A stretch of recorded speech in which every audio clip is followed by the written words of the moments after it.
The U.S. House Speaker Nancy Pelosi has touched down in Chinese Taipei. As expected, China is fuming. Chinese warplanes are circling Chinese Taipei in what has been described as targeted military operations. But what are the targets? Chinese Taipei or U.S. military bases? Or is the target a country in that region that many would not even think of, namely Japan? Those questions and what motives the U.S. House Speaker had behind her visit are just a few of the questions that we'll be asking in this edition of the Spotlight. Over the past few decades, China and the United States have been on the collision course on various issues, ranging from trade, human rights, Hong Kong, Taiwan, the South China Sea to the COVID-19 outbreak. The already tense relation has soured further with the controversial visit by U.S. House Speaker Nancy Pelosi to Taiwan, a self-ruled island Beijing considers as part of its territory. Pelosi made a one-day trip to Taiwan during her ongoing East Asia tour despite repeated warnings from Beijing that such a move could embolden pro-independence forces there. She used an Air Force plane to get to Taiwan, while over a dozen American fighter jets kept an eye on her. Upon arrival, Pelosi defended the controversial visit.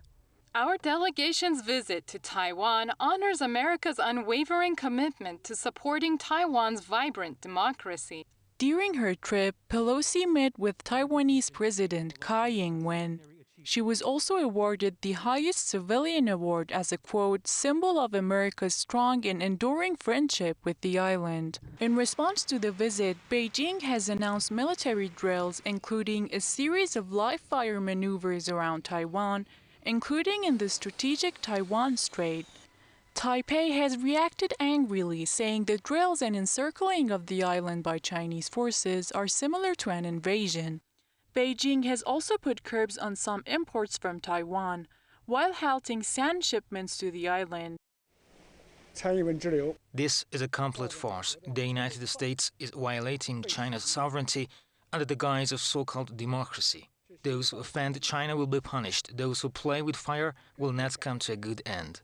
Pelosi has already concluded her trip to Taiwan, but it seems to have negative and far-reaching consequences for the island and the U.S., as Beijing has described Washington's action as extremely dangerous. Taiwan is not the only irritant issue in ties between Beijing and Washington. The U.S. is missing no chance to pit regional countries against China, whether there is a maritime dispute or other bilateral issues. The reality is that there are several economic, political, and strategic issues involved in U.S. policies in Asia-Pacific. One can also not ignore the constant U.S. meddling under the pretext of security amid rising China's influence.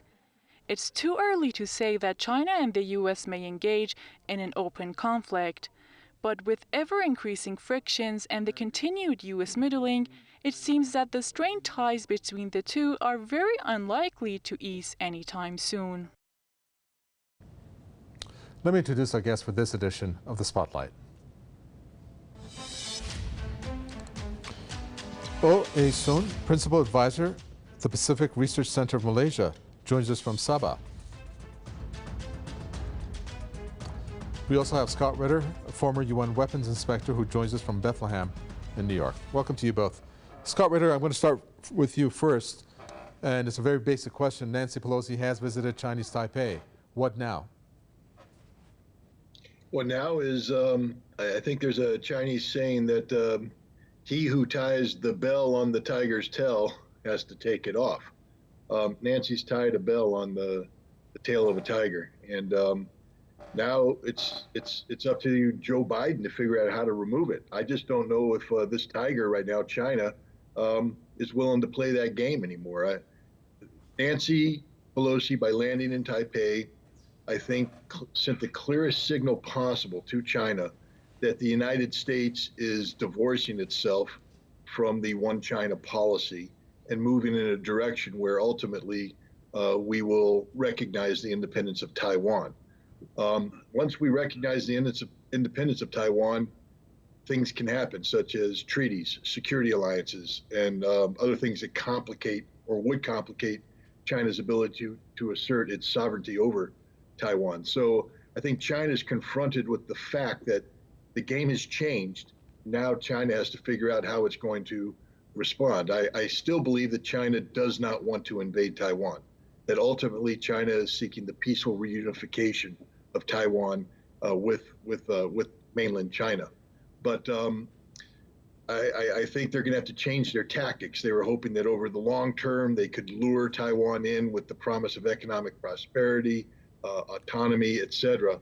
I think the timeline has changed. Time is no longer on China's side, and China's going to have to change its tactics to ensure that Taiwan never takes the step of declaring independence.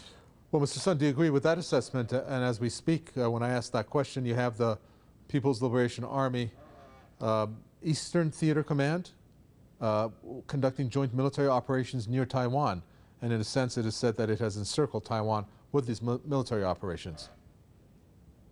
Well, China has a rather specific set of definition for reunification. Namely, Taiwan would have to come under the one country, two system as proposed by China, and perhaps a variation of what China is applying or implementing nowadays in Hong Kong and in Macau. Well, a number of residents on the island of Taiwan apparently have doubts about that. So it is up to China to see what sort of means, would it be peaceful or would it be other than peaceful in order to reunify with Taiwan.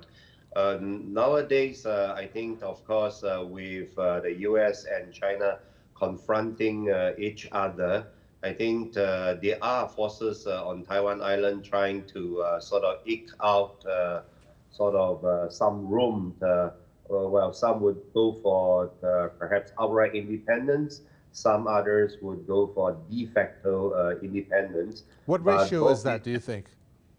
What Sorry? ratio? What ratio? What balance in terms of who wants independence and who doesn't? I think both those who go for outright independence and those who go for de facto independence, I think they are occupying the majority of population on the island of Taiwan. But of course, China will view both this sort of independence, either de facto or outright independence, as unacceptable. Okay.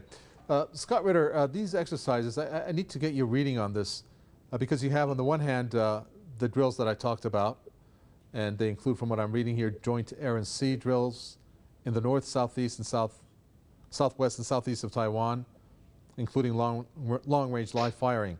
And then you have the important one that they have said, and here's the confusion, that China announced targeted military operations or exercises.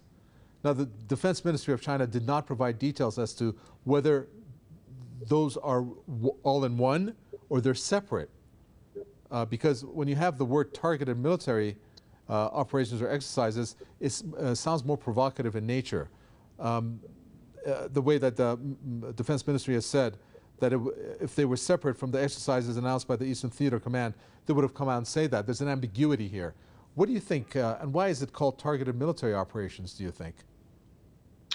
Well, when one takes a look at what China is doing, first of all, the scope and scale of these exercises is unprecedented. They literally surrounded Taiwan with major military exercises, live fire military exercises.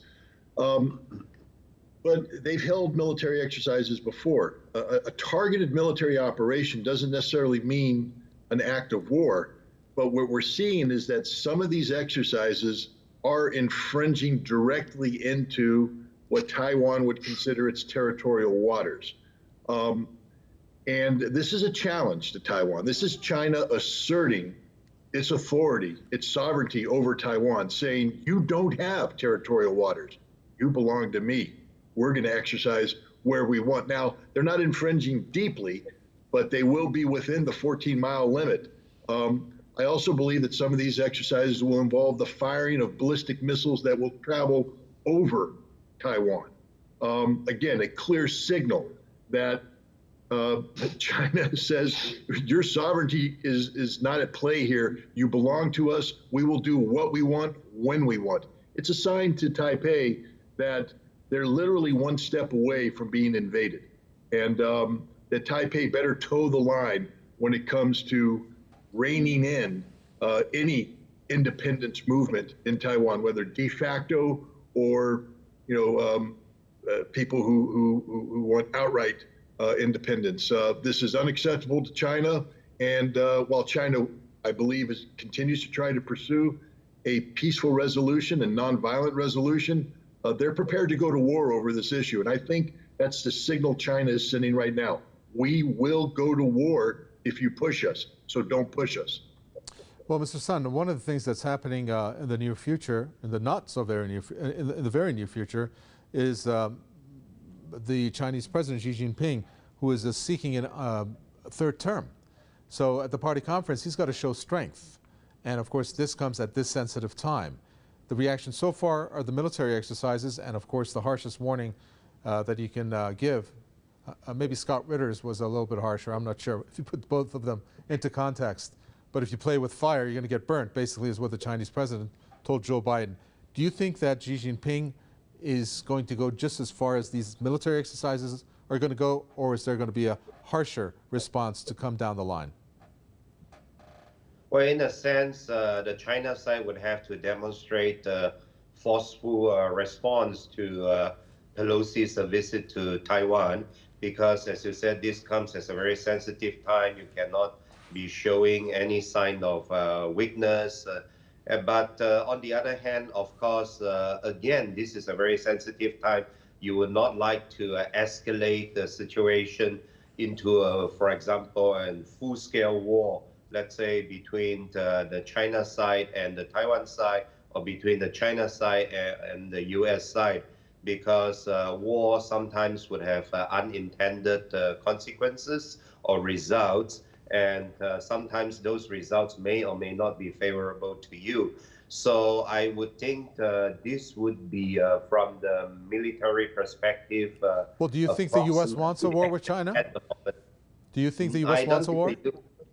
I don't think the U.S. would like to have a war with China, because both China and U.S. are nuclear powers. If you look at what's happening in Ukraine, I think that would give you some indication as to U.S. hesitance to directly engage another nuclear power. Scott Ritter, does the Ukraine conflict serve as an example, not just for the U.S. to learn some lessons from, but also for China to see how the U.S. has not succeeded?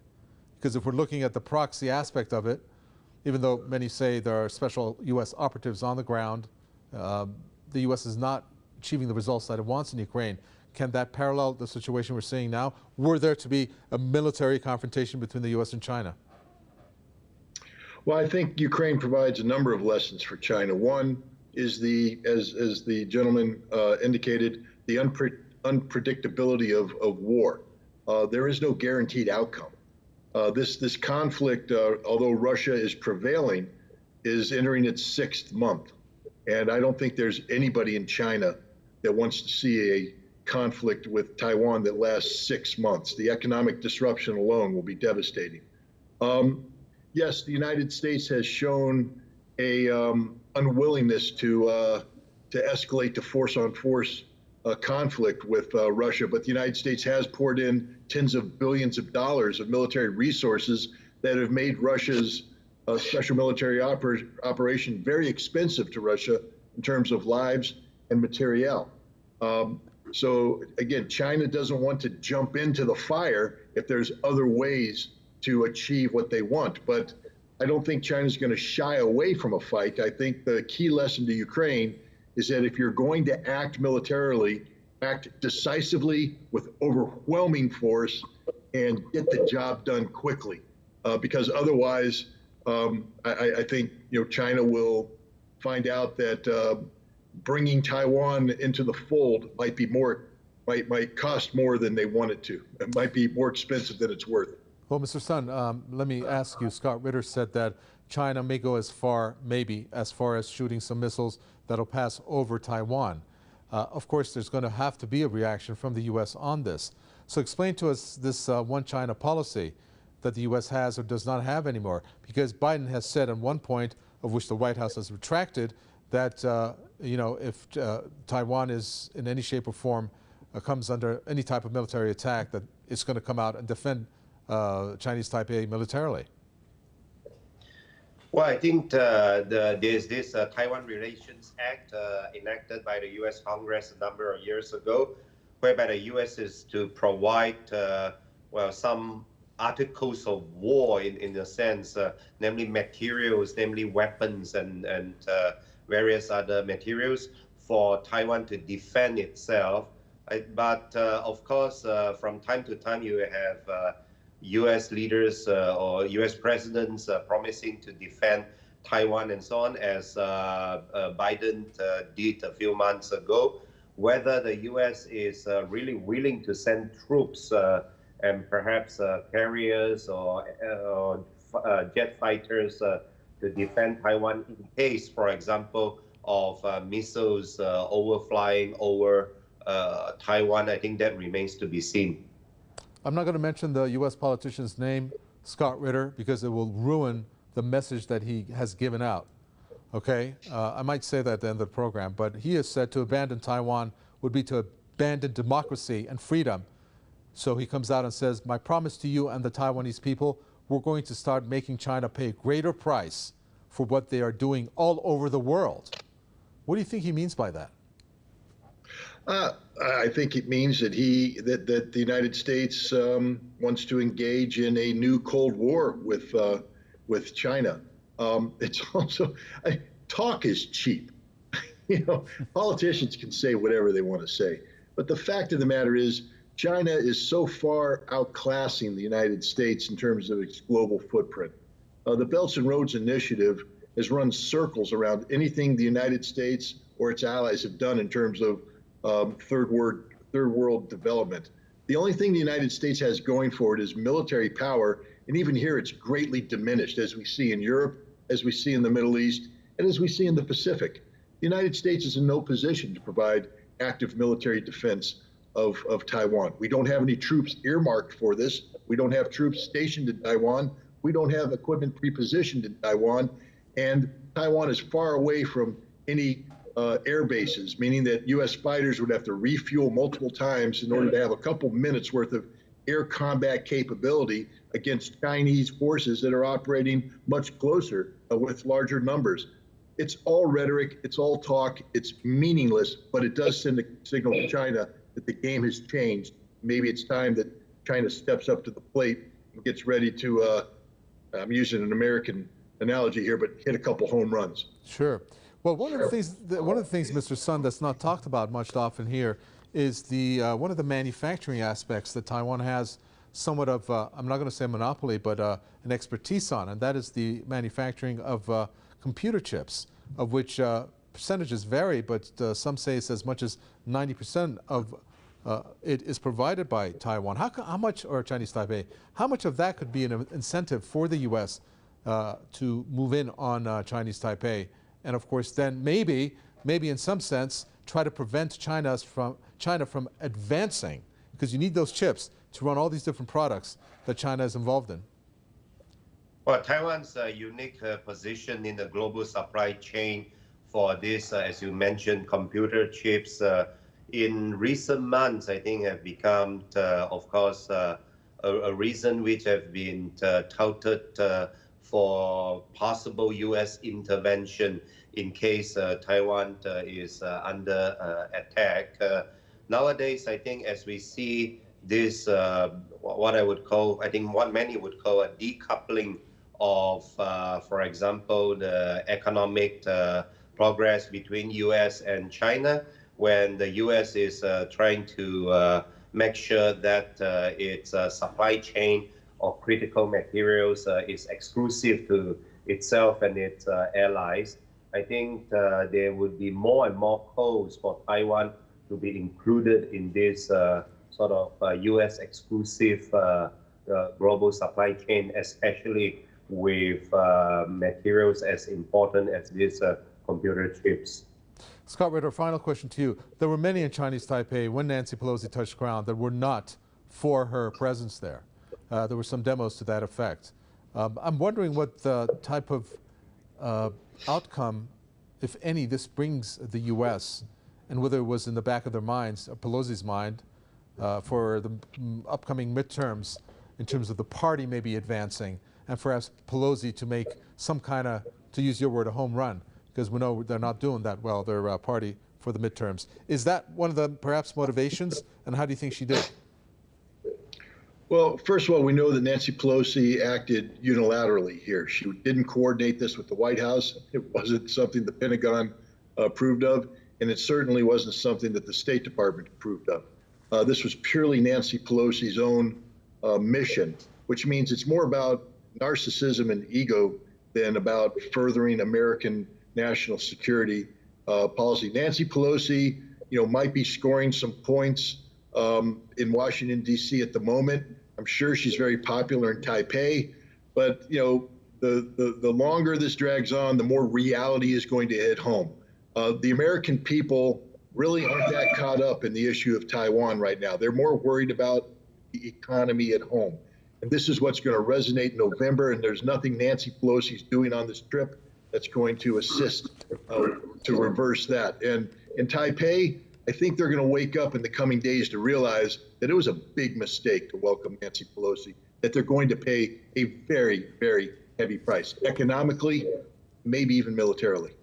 We're going to end it there. Scott Ritter, thank you, former UN weapons inspector. That was Lindsey Graham who said that quote that I didn't mention when I asked you that question. Oh, Sun, Principal Advisor at Pacific Research Center, Malaysia. Thank you so much. And with that, we come to an end for this edition of The Spotlight. From me, cover Taiwan and the team. It's goodbye until next time.